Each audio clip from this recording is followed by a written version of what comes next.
পুরুষ ছিল না মহিলা? একটা লোক। আচ্ছা, তারপর ও কি করলো? ও আমার কাছে আসছিল, মনে হয় আমাকে মারতে চাইছিল। আচ্ছা আশিকা, তুমি ওখানে কোনো মহিলার লাশ দেখতে পেয়েছো? হ্যাঁ, দেখেছিলাম। মহিলার লাশ? ওখানে তো আমরা কোনো মহিলার লাশই পাইনি। স্যার, আমরা তো বকুলের মার্ডারের তদন্ত করছি। এর মধ্যে আবার নতুন কেস এলো কোথা থেকে? কোন মহিলার লাশ? কে ছিল ওই মহিলা? আমি মনে করতে পারছি না, সবকিছু ধোঁয়া ধোঁয়া লাগছে। আচ্ছা, এ আমাদের বোকা বানাচ্ছে না তো? বুঝে উঠতে পারছি না এ কোন মহিলার কথা বলছে, কোন মহিলার কথা বলতে চাইছে। আশিকা, তুমি বকুলকে কেন মেরেছো? কেন মেরেছো বকুলকে? ঠিকই হয়েছে যে ও মরে গেছে। তাছাড়াও যদি বেঁচে থাকতো তাহলে আমাকে রাস্তায় ভিক্ষে করতে হতো। কেন? ঘাড় ধাক্কা খেতে কেন?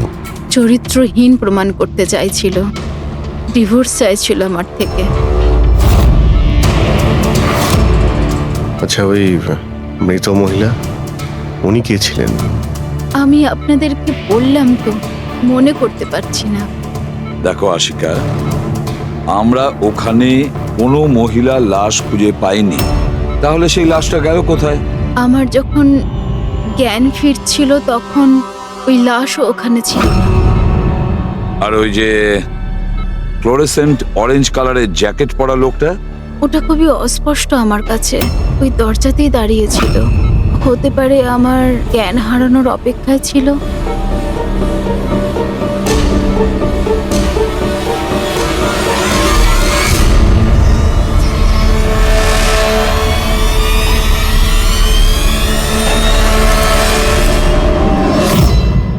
এখন আশিকা ওটাই বলছে যেটা ওর মনে হচ্ছে, কিন্তু টেস্টে আশিকা সবটা সত্যি বলেছে।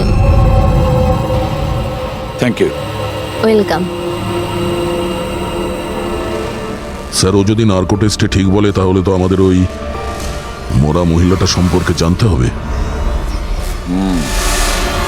মনে হচ্ছে ক্রাইম সিনে দ্বিতীয়বার যেতে হবে, ভালো করে আবার চেক করব। কোনো না কোনো প্রমাণ তো নিশ্চয়ই আমরা পাবো। বৌদি! বৌদি!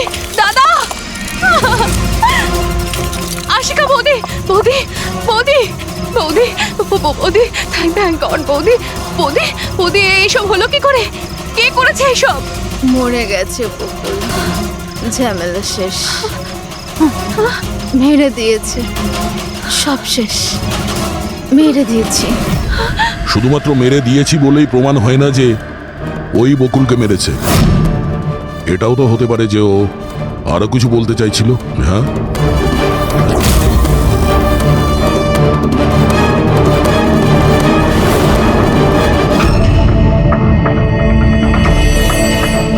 একটা কথা বলো, বকুল যখন খুন হয় তখন তোমরা সবাই কোথায় ছিলে? কোথায় ছিলে তোমরা? আমি আর নিতিন তো এক বন্ধুর বিয়েতে খান্ডালা গিয়েছিলাম। কীর্তির ফোন এলো আর আমরা তাড়াতাড়ি চলে এলাম। আমার বিজনেস মিটিং ছিল হোটেল কিটসে। ওখানে একজন ক্লায়েন্টের সঙ্গে ডিনার ছিল। নিতিনের ফোন পাওয়া মাত্র আমি এখানে চলে আসি। আর আপনি কীর্তি, আপনি কোথায় ছিলেন? আমি তো বাইরে গেছিলাম। কীর্তি বাইরে গিয়েছিল, কাকাবাবু ক্লায়েন্টের সঙ্গে মিটিং এ ব্যস্ত ছিলেন, আর আপনারা দুজন খান্ডালা গিয়েছিলেন। আর সেই সময়ে বকুল আর আশিকা বাড়িতে একাই ছিল, তাই তো?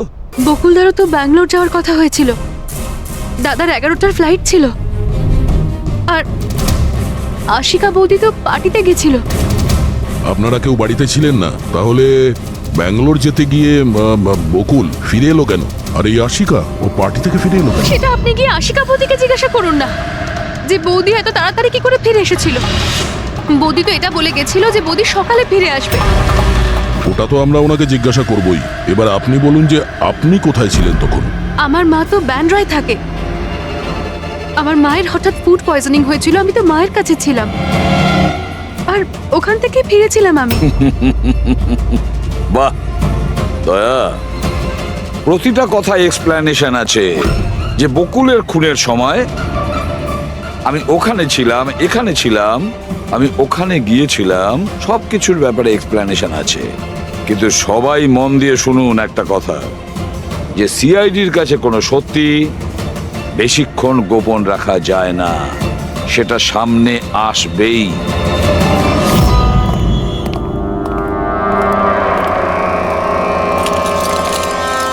হ্যাঁ, ওই যে পুরো বডির মধ্যে কাঁচের টুকরো গেঁথে ছিল। আরে হ্যাঁ স্যার, টেস্ট করেও দেখেছি স্যার, এখানে যে রক্তটা আছে সেটার কোথাও নেই স্যার। একটা কাজ করো, বাড়িটাকে খুব ভালো করে তল্লাশি করো, দেখো কিছু না কিছু প্রমাণ নিশ্চয়ই পাবে, তাই না?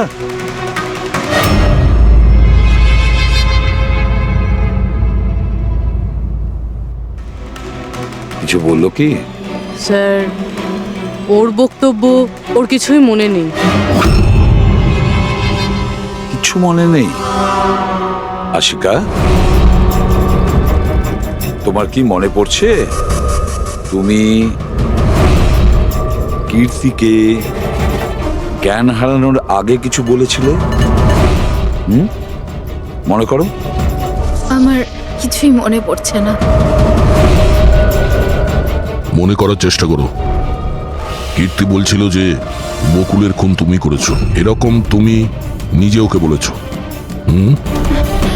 কীর্তি মিথ্যে কথা বলছে। বকুলকে আমি মারিনি।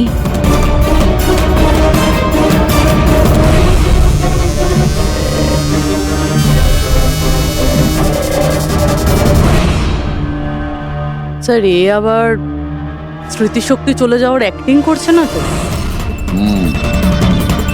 হতে পারে, কারণ বকুল এখানে রক্তাক্ত অবস্থায় পড়ে রয়েছে আর ওর মাথায় সামান্য একটু আঘাত, ব্যাস অজ্ঞান হলো কি করে? সেটাই তো, এর থেকে সত্যিটা বের করতে হবে।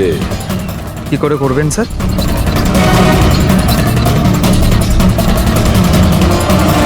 সত্যি কথাটা বলিয়ে নেব নার্কো টেস্টের মাধ্যমে।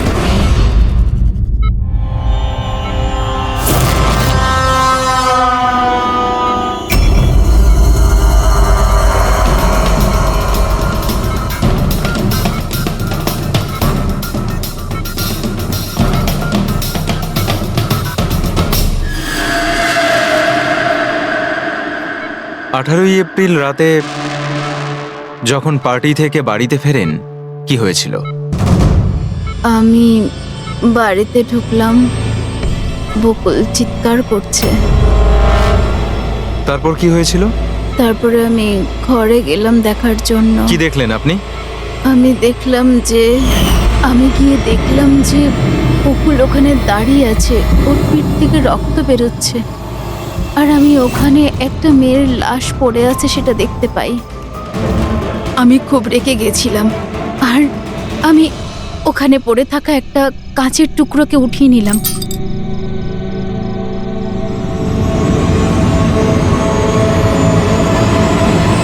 আর আমি বকুলকে মেরে দিলাম। আর তখনই আমি আমার ঘাড়ে একটা প্রেশার অনুভব করলাম। তারপরে আমি বেহুশ হয়ে পড়ছিলাম। বেহুশ হওয়ার আগে আমি দরজার সামনে একজন মানুষকে দেখতে পাই। কেউ একজন অরেঞ্জ কালারের জ্যাকেট পরেছিল। স্যার, এই মেশিন কি কিছু স্পেশাল? এই মেশিনটা যে কোনো ছোট কোনো প্রমাণ খুঁজতে সক্ষম, যেরকম মাইক্রোবস, যেটা সাধারণত ধোঁয়াতে মিশে যায়। আর এই যে মেশিনটা না, একটা ঘরের মধ্যে একদম ক্ষুদ্র থেকে ক্ষুদ্রতর ডাস্ট পার্টিকলস, সেগুলো দিয়ে ওই জ্যাকেট পরা লোকটা সম্পর্কে আমাদের জানিয়ে দেবে যে এই ঘরের মধ্যে ছিল। খুব ভালো।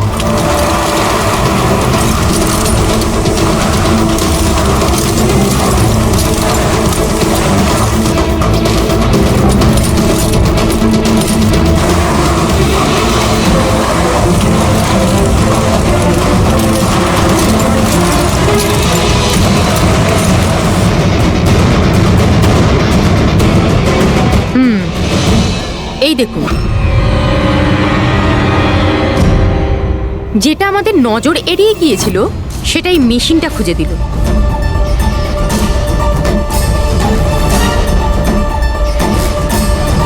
এটা তো মনে হচ্ছে কারণ তাও আবার নেল পেন্ট লাগানো, ডেফিনেটলি কোনো মহিলারই। কিন্তু স্যার এখানে কিভাবে? হয়তো দৌড়োদৌড়ি হাতাহাতিতে কোনো জিনিসের সঙ্গে ধাক্কা লাগে আর নখটা পড়ে যায়। বাড়ির সবাইকে চেক করো তো, ওদের কারণ হয়তো।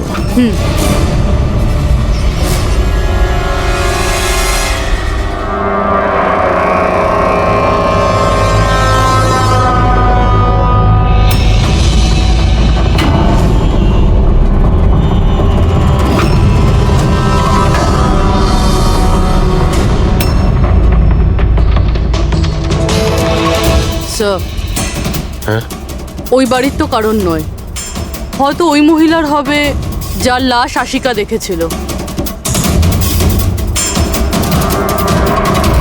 তাই তো মনে হচ্ছে।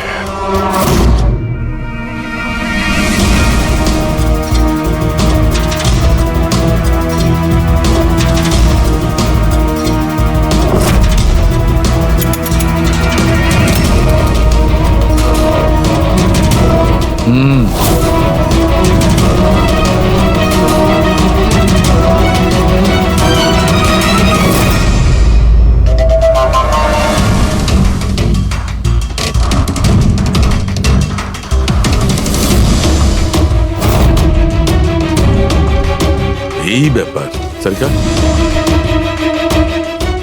রাইট। জানতে পেরেছো এই নখ থেকে এটা কার? স্যার এই নখটা ডিএনএ কোনো ফ্যামিলি মেম্বারের সঙ্গে ম্যাচ করে। কিন্তু একটা কথা জানা গেছে বস, এই নখটা যারই হোক না কেন, ও একজন মহিলা আর তার বয়স 20 থেকে 25 বছর। 20 থেকে 25 বছরের মহিলা? আর একটা কথা, হ্যাঁ,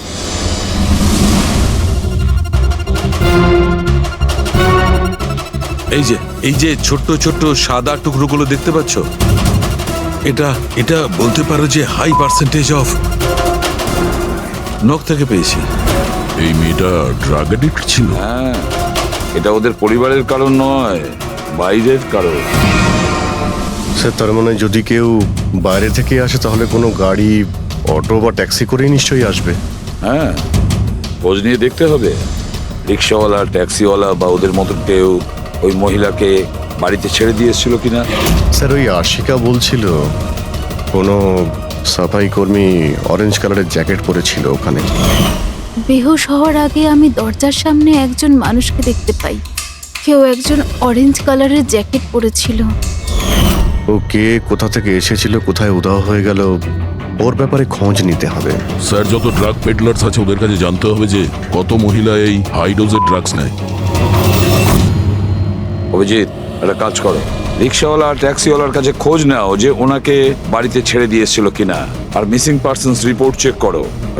স্যার শহরে যতগুলো ড্রাগ পেডলার আছে না, সবার কাছে গিয়ে খোঁজ নাও, দেখো ওরা এমন কোনো মহিলাকে চেনে কিনা যে হাই কোয়ালিটির ড্রাগ ব্যবহার করে।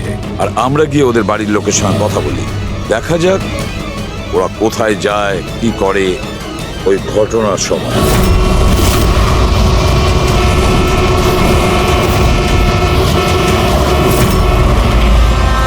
তোমাদের অ্যাসোসিয়েশন থেকে জানতে পেরেছি যে 10 তারিখ মানে পরশু রাতে তুমি শান্তিনিবাস বাংলোতে কোনো মেয়েকে ড্রপ করেছিলে। হ্যাঁ স্যার, ছেড়েছিলাম। তখন টাইম কত ছিল মনে আছে স্যার তোমার? প্রায় 1টা নাগাদ, ওই বাংলোতেই।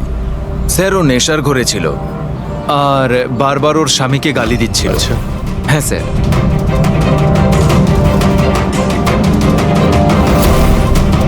ওই মেয়েটা কি এ ছিল? হ্যাঁ স্যার, এই মেয়েটা ছিল। ওখানে বাংলোর আশেপাশে কোনো গন্ডগোল হয়েছিল কি? না স্যার, গন্ডগোল তো কিছু মনে হয়নি, সবকিছু নর্মালি ছিল।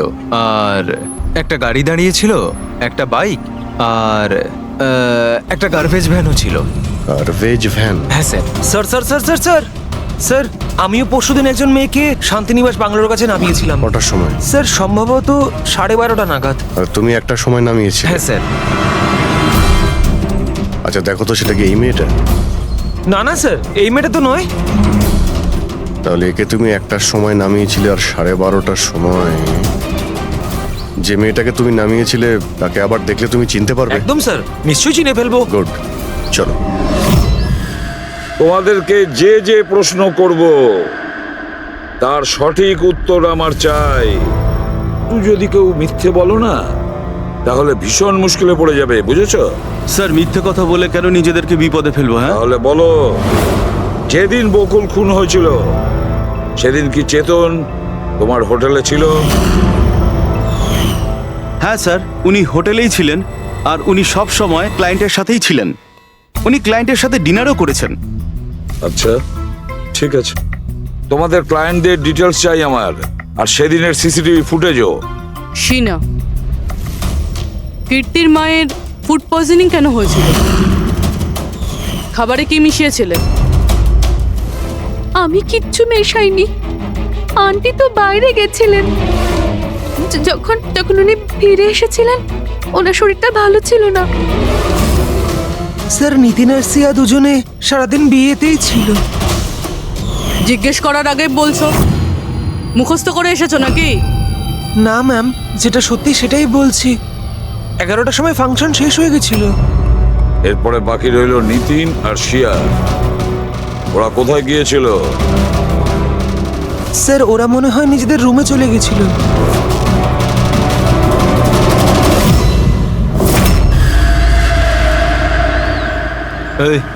এই মাল কোথায় পাওয়া যাবে?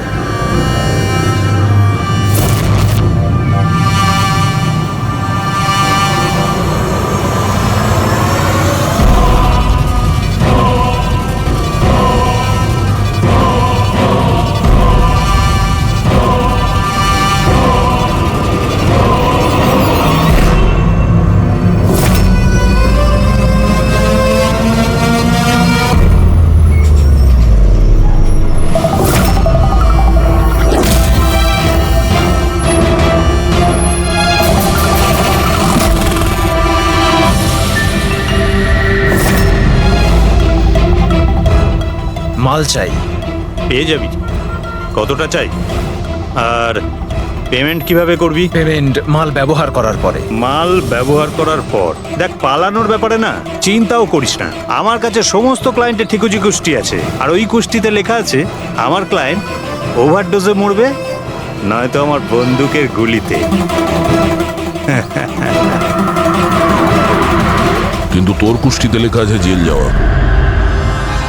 ওই সব মহিলার ফোন নাম্বার আমার চাই যাদের তোমরা ড্রাগ সাপ্লাই করো। তাড়াতাড়ি দাও।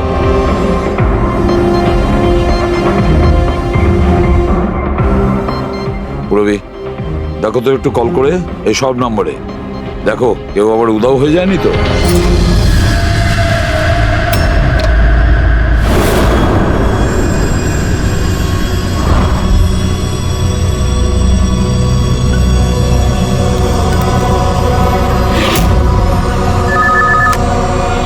হ্যালো, আচ্ছা, আমি সোনারিকার সাথে কথা বলতে পারি? দেখুন, ও তো দুদিন ধরে কাজে আসছে না। কি? এ নিয়ে তো আমাদেরও চিন্তা হচ্ছে। দুদিন ধরে? ঠিক আছে, থ্যাংক ইউ স্যার। হ্যাঁ স্যার, ডায়েরিতে যে ছবিগুলো ছিল ওর মধ্যে থেকে এই মেয়েটা নিখোঁজ।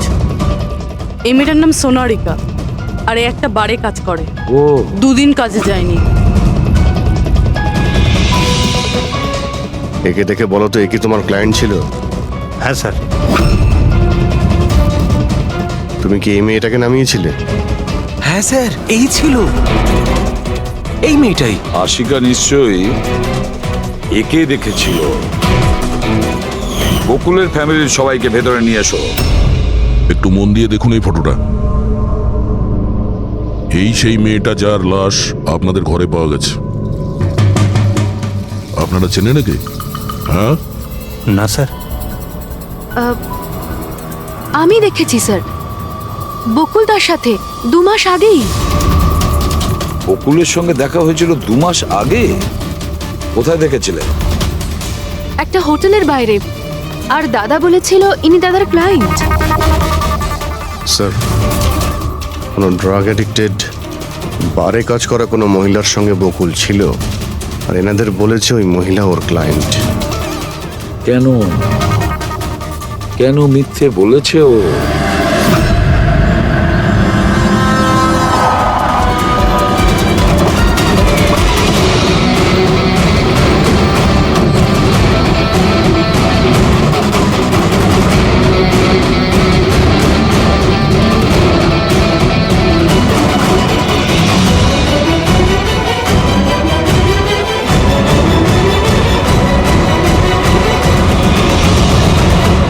আচ্ছা, সোনারিকা এখানেই কাজ করতো না? আগে হ্যাঁ, এখানেই কাজ করতো।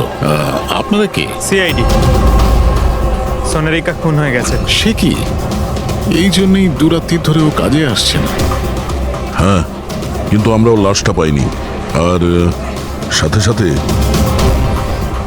এই এর নাম বকুলেও খুন হয়েছে। আমরা এটা জানতে চাই যে সোনারিকার সঙ্গে এই বকুলের কি সম্পর্ক ছিল? সম্পর্ক কি ছিল তা তো জানি না, তবে হ্যাঁ, এই লোকটা কখনো কখনো আমাদের বারে ওকে নিতে আসতো। এই ব্যাপারে আরো কিছু খবর আপনাদের তেজি দিতে পারবে স্যার। এই তেজিটাকে? স্যার, এই হলো তেজি। তেজি, সোনারিকা তোমার বন্ধু। এটা বলো যে এই লোকটার সঙ্গে সোনারিকার কি সম্পর্ক ছিল? স্যার, সোনারিকার সাথে বকুলের অ্যাফেয়ার চলছিল। বকুল ওর সমস্ত এক্সপেন্সিভ খরচগুলো দিত, কিন্তু ওর বকুলের বিরুদ্ধে সবসময় কোনো না কোনো অভিযোগ থাকতো। ঠিক কিরকম বলো তো? ওই তো, যেমন ধরুন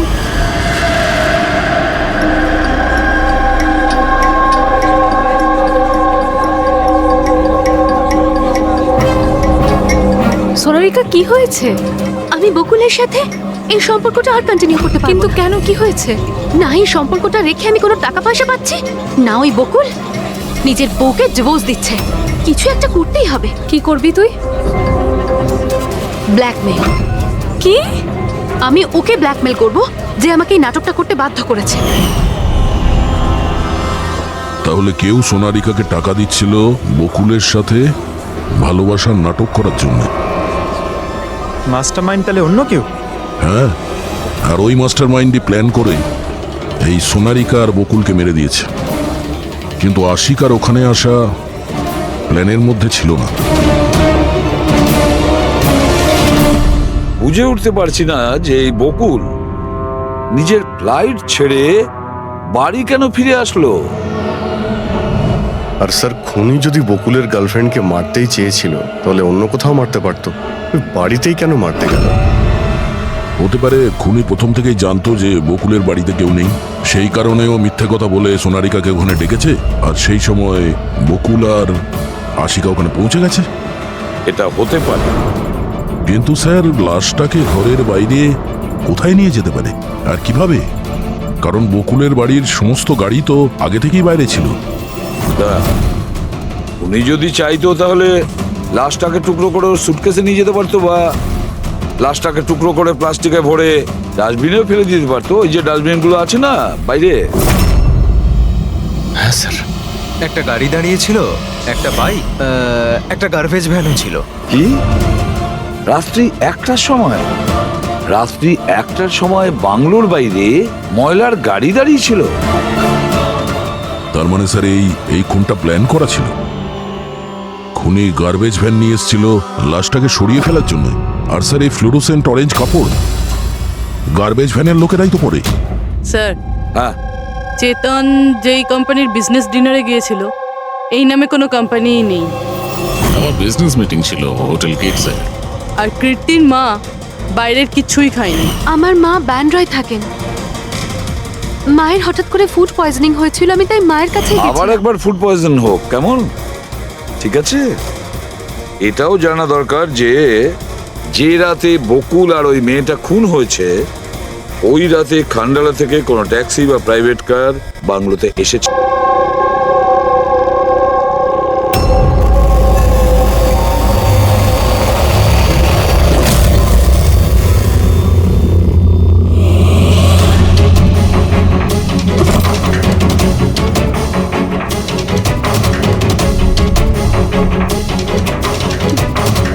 বকুলের সাথে আজকে আমাকে কথা বলতেই হবে, তাতে যা খুশি হয়ে যাক।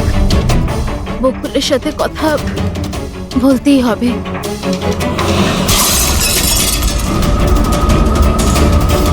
বাড়িতে তো কেউ নেই, তাহলে এই আওয়াজ কিসের?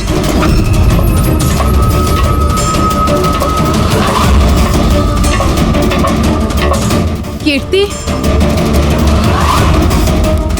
বকুল, কেউ কিছু বলছে না কেন? কীর্তি ভাই, কীর্তি!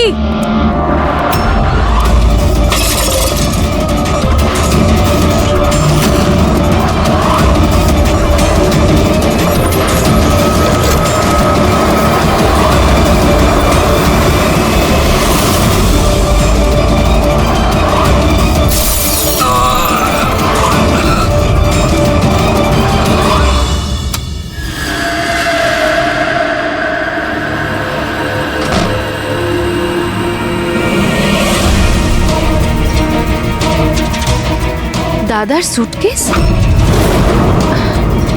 দাদা ব্যাঙ্গালোর যায়নি বুঝি?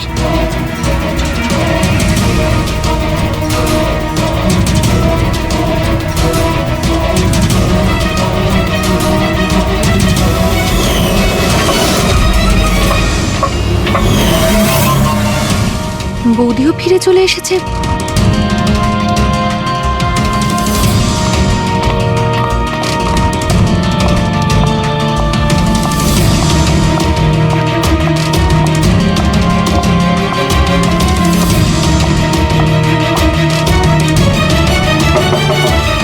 দাদা, বকুলদা, দাদা তুই ব্যাঙ্গালোর যাসনি? বৌদি,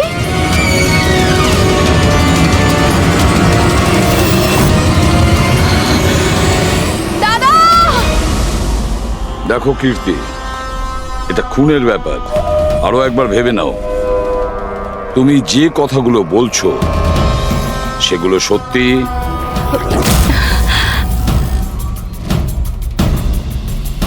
স্যার আপনি, আমাদের মনে হচ্ছে না এই ব্যাপারটা সত্যি। আপনার মনে হওয়া না হওয়াতে কিছু এসে যায় না। যখন আপনাকে কিছু জিজ্ঞাসা করা হবে তখনই বলবেন। হতে পারে ও সত্যি বলছে, কি জানি। আমি পাগল নই, আমি সম্পূর্ণ সুস্থ। আমি বলছি তো আপনাদের, আশিকা বৌদি নিজেই বলেছে, বৌদি নিজে দাদাকে খুন করেছে। তোমার মায়ের রোগের ব্যাপারে সত্যি সত্যি বলো। ওনার মেয়ের শিনার কথা অনুযায়ী ওনার এই অবস্থা ঘরের খাবার খেয়ে হয়নি। হ্যাঁ এটা সত্যি। মা ঘরের কোনো খাবার খায়নি, বরং মা তো আমাকে বলছিল যে মা ড্রাইভারের সাথে কোথাও বাইরে গেছিল আর কারে বসে কিছু ওষুধ খেয়েছিল। ওষুধ খেয়েছিল? হ্যাঁ, আমাদের ড্রাইভার অমনও তাই বলছিল। তোমাদের ড্রাইভার এখন কোথায়? স্যার, আমি সমস্ত ড্রাইভারদের নিয়ে এসেছি যারা গার্বেজ ভ্যান চালায়। আমরা একটা গার্বেজ ভ্যানের সন্ধান পেয়েছি, যেটা মাঝরাতে রাস্তার মাঝখানে দাঁড়িয়েছিল, যাতে লাশ বয়ে নিয়ে যাওয়া হয়েছিল। ভ্যানের ব্যাপারে জানতে পেরে গিয়েছি। সার্ভেলেন্স ক্যামেরাতে আমরা সেটা পরিষ্কার দেখতে পেয়েছি। কেন?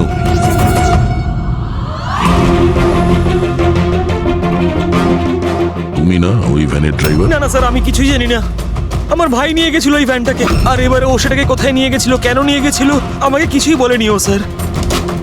ফোন করো কেউ? হ্যাঁ স্যার। হ্যাঁ হ্যালো, হ্যাঁ ভাই কোথায় আছিস রে তুই?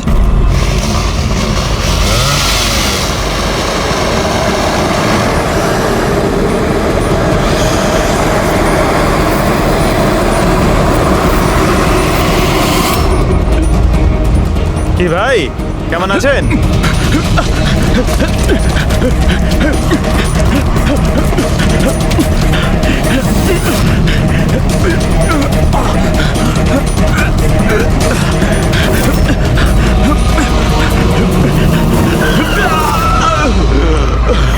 স্যার আমি সব সত্যি কথা বলছি। আমি যা কিছু করেছি ওই ফোন কলের ভিত্তিতেই করেছি। বকুল স্যারের বাংলো থেকে কল করেছি। কে ফোন করেছিল বকুলের বাংলো থেকে? আমি তো তাকে কখনো দেখিনি, শুধু গলার স্বর শুনেছিলাম। মহিলা ছিল না পুরুষ? স্যার কখনো কখনো মহিলার গলার স্বরেও ফোন আসতো, আর কখনো পুরুষেরও। স্যার সে যেই হোক না কেন, সে বকুলের বাড়ির লোকই। কিন্তু তুই এগুলো করেছিস কেন? কেউ ফোনে কিছু বলে দিল তুই করে দিবি? হ্যাঁ স্যার আমাকে লোভ দেখানো হয়েছিল। যে আমার 5 লাখের দেনা শোধ করে দেওয়া হবে। যদি ওনার কথা আমি শুনি তো স্যার, আমি লোভে পড়ে গিয়েছিলাম স্যার। আমি কোনো খুন করিনি স্যার, আমি শুধু লাশটার একটা ব্যবস্থা করেছিলাম স্যার। লাশ কোথায়?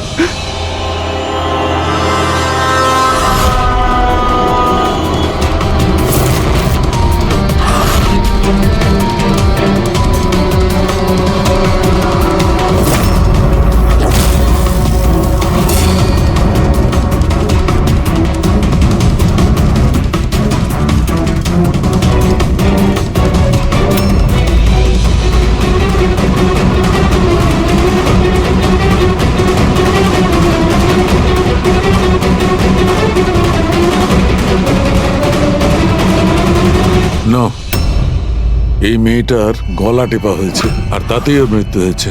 এই জন্য এর খুনের কোনো চিহ্ন খুঁজে পাওয়া যায়নি ক্রাইম সিন থেকে। আর এর পায়ের বুড়ো আঙ্গুলের নখটাও ভাঙা রয়েছে।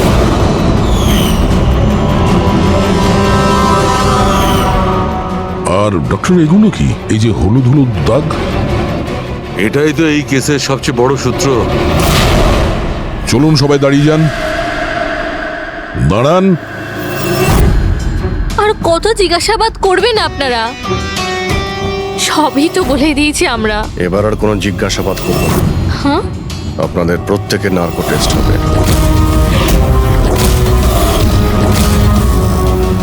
Narco test? কিন্তু কেন? কারণ আপনাদের মধ্যে কেউ যে সত্যিটা বলছে না। আপনাদের কাছে কোর্টের পারমিশন আছে এই নার্কো টেস্টের জন্য? হ্যাঁ, পারমিশন ছাড়া আমরা কিচ্ছু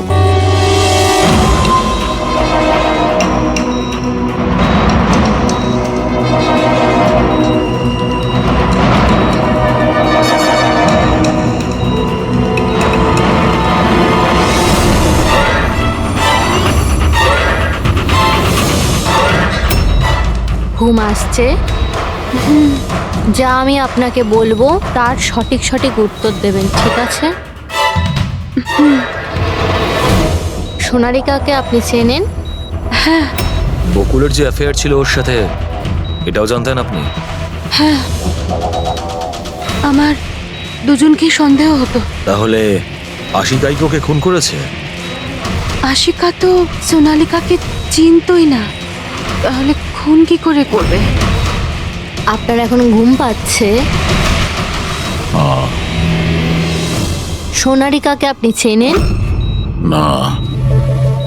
বকুলের সাথে সোনারিকার অ্যাফেয়ার আছে, এটা কি আপনি জানেন? না। তাহলে আশিকাই কি ওকে খুন করেছে?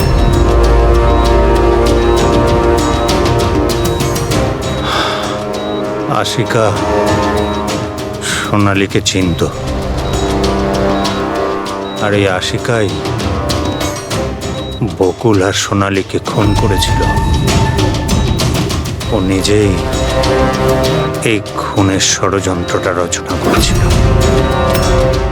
আশিকা চালচলন কিছুদিন ধরেই খুব অদ্ভুত লাগছিল। এই কথাটা আমি বকুলকে বলেছিলাম। কি হয়েছে স্যার? কিছুই হয়নি নিতিন, শুধু এটাই বলার ছিল টুথ সিরাম অ্যাপ্লাই করলে মানুষ শুধু এটুকুই উত্তর দেয় যতটুকু তাকে প্রশ্ন করা হয়, এর থেকে বেশি কিছু বলে না। ব্যাপারটা হলো মানুষের ব্রেন নিজের মেমোরি শেয়ার করে, কিন্তু ওপিনিয়ন দেয় না, যেটা তুমি দিয়েছো। এখন সব কথাগুলো সত্যি সত্যি বলে দে, নাহলে তোকে আসল সিরামটা দিতে হবে। আসল সত্যিটা মানে আমরা যে ইনজেকশনটা দিয়েছিলাম ওটা আসল ট্রুথ সিরাম ছিল না, ওটা গ্লুকোজ ইনজেকশন ছিল। হোয়াট? তোমাকে আমরা আগেই সন্দেহ করেছিলাম, কিন্তু চেয়েছিলাম সব সত্যিটা তুমি নিজের মুখেই স্বীকার করো। নিতিন, সবকিছু তুমি খুব চতুর ভাবে দিয়েছো, কিন্তু মেয়েটার গলায় যে হলুদ রং লেগেছিল না, সেটাই তোমাকে ধরিয়ে দিয়েছে।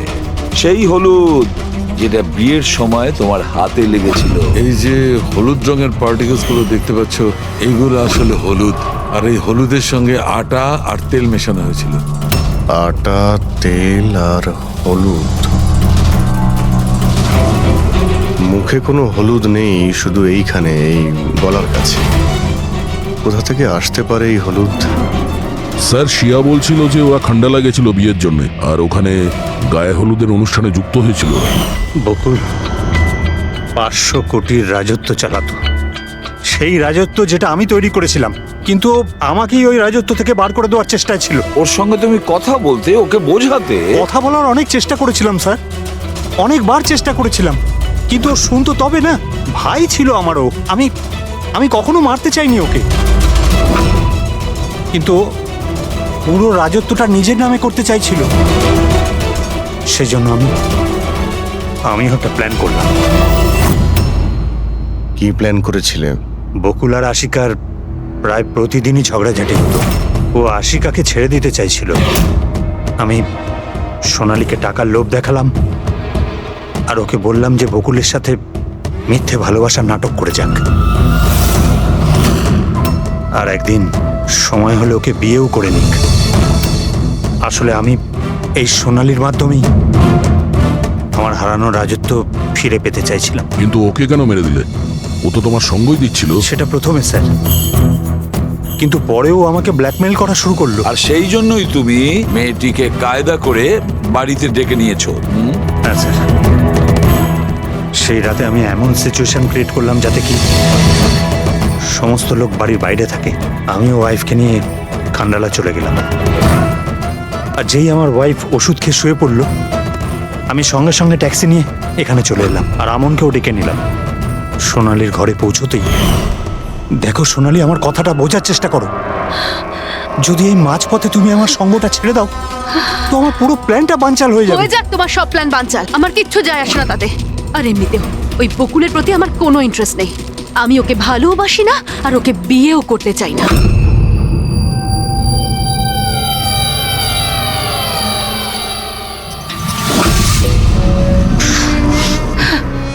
দেখো, যদি তুমি আমাকে সঙ্গ না দাও না, তো খুব পস্তাবে, বলে দিলাম। হুমকি আমি দিচ্ছ তুমি আমাকে? হুমকি দিচ্ছ? হ্যাঁ, এমনটাই ভেবে নাও।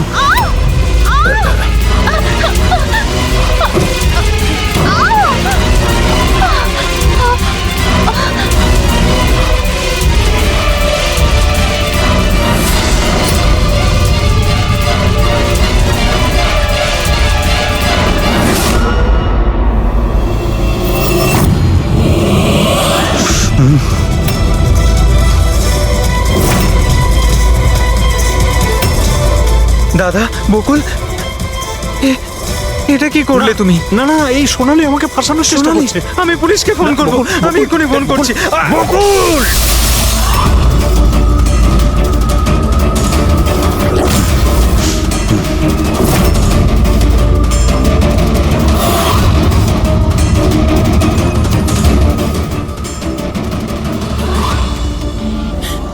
বকুল!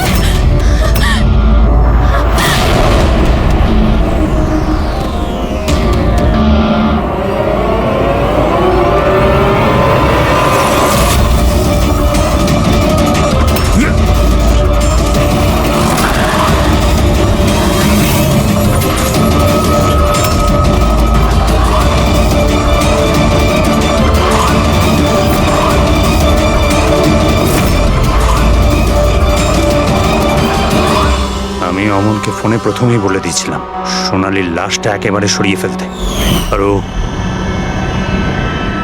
একেবারে সেই কাজটাই করেছিল। টাকার লোভে পড়ে তুমি এতটাই অন্ধ হয়েছিলে যে নিজের সম্পর্কটাই ভুলে গিয়েছিলে।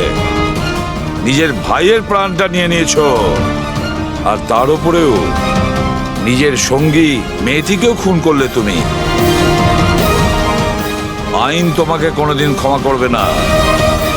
কঠোরতম শাস্তি হবে তোমার, হয়তো ফাঁসি।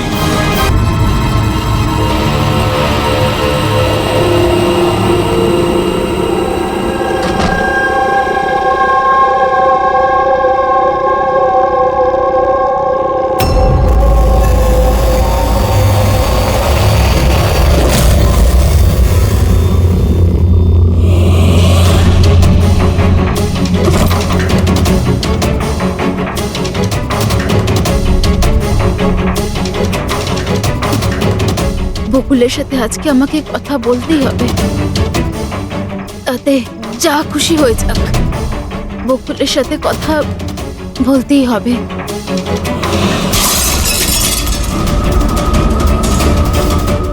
বাড়িতে তো কেউ নেই, তাহলে এই আওয়াজ কিসের?